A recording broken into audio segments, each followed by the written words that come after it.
also known as National Socialism, is the ideology practiced in the early 19th-20th century by the German Nazi Party. Nazism stands for socialist policies, but also ensures that a wealthy class stays at the helm of power. Nazism is usually characterized as a form of fascism that incorporates scientific racism and anti-Semitism. Hitler was the central leader of Nazism. He played a major role in the shaping of the Nazi Party program. He was the party's leader and spokesman. Hitler's decision led to millions of people's death, both in the form of Holocaust but also in war against the Soviet Union. Hitler's view on the world was characterized by a large number of enemy images. He hated the Marxists, whether they were communist, socialist, pacifist, Democrats, or capitalist. In Hitler's point of view, these groups were the reason behind Germany's loss in the First World War. For Hitler, these people were only enemies on the surface. The real enemies were the Jews. Hitler saw the Jews for being a community that worked together to gain power over other people, including the Germans. Hitler found a problem in that, and he solved it in his own way, by eradicating the Jews. The ideology of communism can be conveyed as a higher form of socialism. Communism involves the political and economic doctrine that is set into place in order to replace private property and a profit-based economy with public ownership. Communism has long been debated in terms of how individuals differ between socialism and communism, but the main distinction largely pertains to the communists adhering to the socialism ideologies of Karl Marx.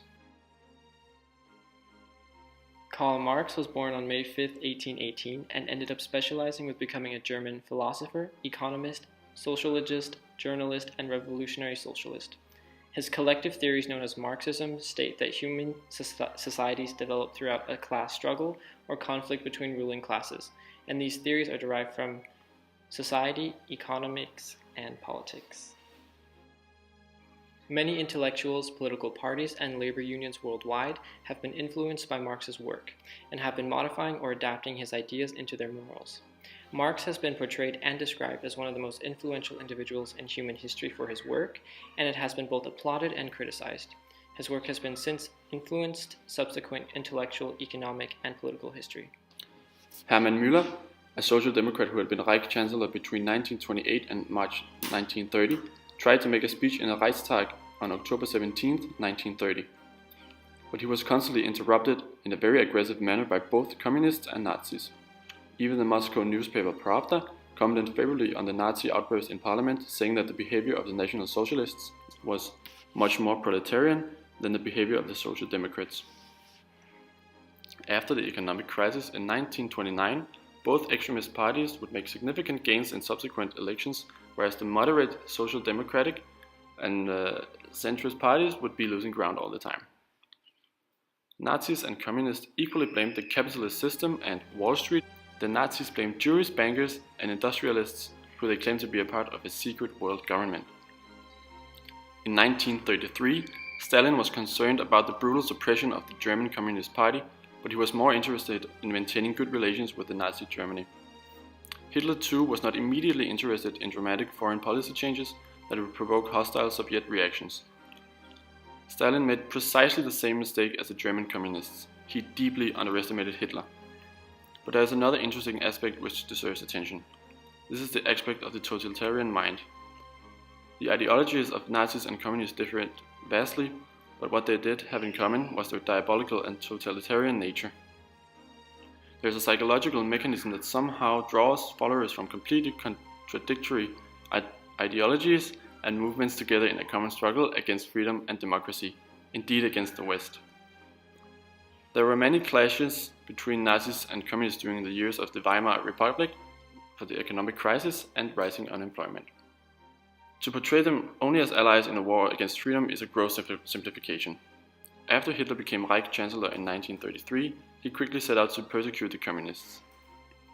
And in June 1941, he invaded the Soviet Union, a war Stalin had tried to avoid at all costs.